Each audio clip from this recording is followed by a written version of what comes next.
sekarang kuliah menjadi kebutuhan tersier katanya. Kok ya tega ngomong kayak gitu.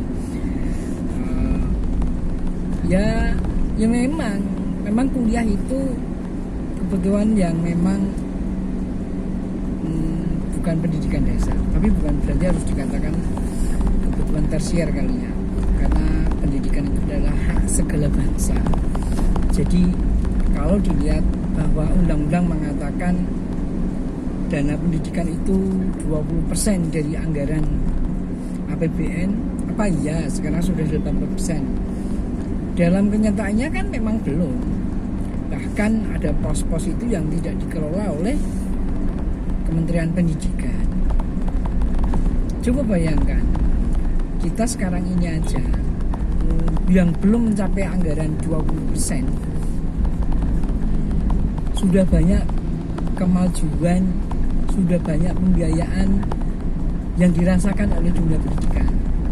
Sekarang penelitian mendapat support yang baik, pengabdian masyarakat mendapat support yang baik, dosen ada sertifikasi yang lebih baik, guru juga begitu. Bayangkan kalau saat ini 20% saja, tentu akan jauh berbeda. Coba lihat, manakala Jepang selesai dibom atom oleh Amerika, apa yang kemudian dia lakukan? Dia mulai bertanya, masih ada berapakah guru yang tersisa? Yang ditanyakan adalah guru. Kenapa? Karena itu adalah aset yang akan digunakan untuk memintarkan anak bangsa.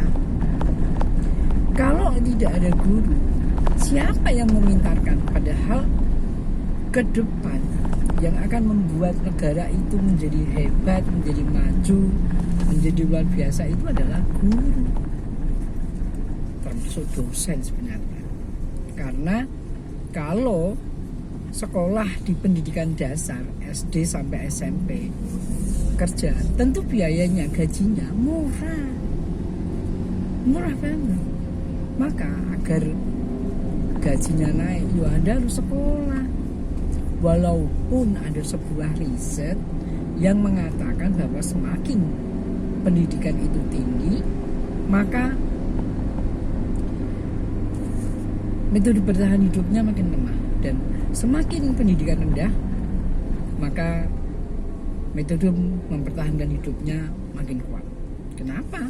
Ya karena ketika orang pendidikannya tinggi, digaji 1 juta enggak mau, suruh kerja apa aja enggak mau. Tetapi kalau pendidikannya rendah, SD misalnya, bukan kerja apa wae gelem. Karena kalau nggak kerja di gengsi, besok mau makan apa? Karena yang ada dalam benak dia, besok harus makan. Mau makan apa kalau misalnya dia tidak mau kerja? Kementerian Tenaga Kerja sudah banyak membuat prakerja,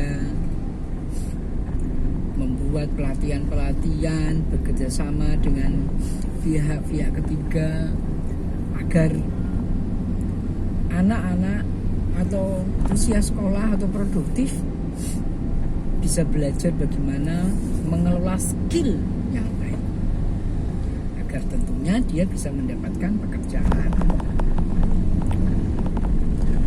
Generasi emas, bonus demografi tentu harus dibuat sukses, karena kalau tidak akan fatal akibatnya. Kita akan menjadi negara yang bobrok karena usia produktif pada nganggur. Mau makan apa? Sementara menurut penelitian, ratusan juta Gen Z tidak sekolah. Kalau ini diteruskan tentu tidak akan berakibat baik. Tentu akan berakibat tidak baik. Jadi teman-teman, sekarang langkah antisipasinya apa? Agar kita semua bisa hidup layak, bisa sejahtera. Padahal disebutkan untuk menjadi negara maju maka gaji warga negara setiap orang adalah 10 juta. Dari mana? Soposkan gaji. Di sisi lain kita ini butuh tenaga kerja yang banyak. Sementara begitu kita kemudian dibuatkan industri dodemo, kita seperti buah semalakama.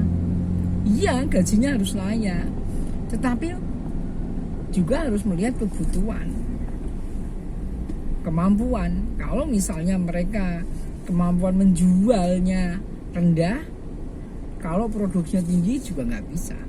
Produksinya rendah, menjualnya tinggi juga susah. Jadi harus balancing. Sementara itu,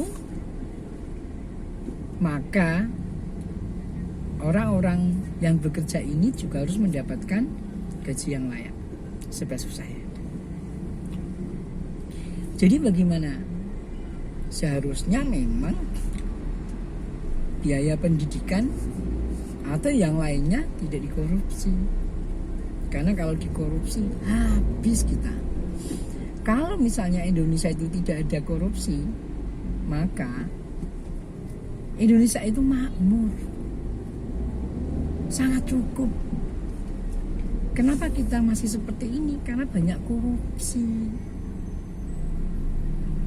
Mau dicoba, ya jangan korupsi, biar Indonesia menjadi sejahtera. Seperti telur dan ayam. Anak Indonesia sekolah dulu yang tinggi sehingga bisa sejahtera, atau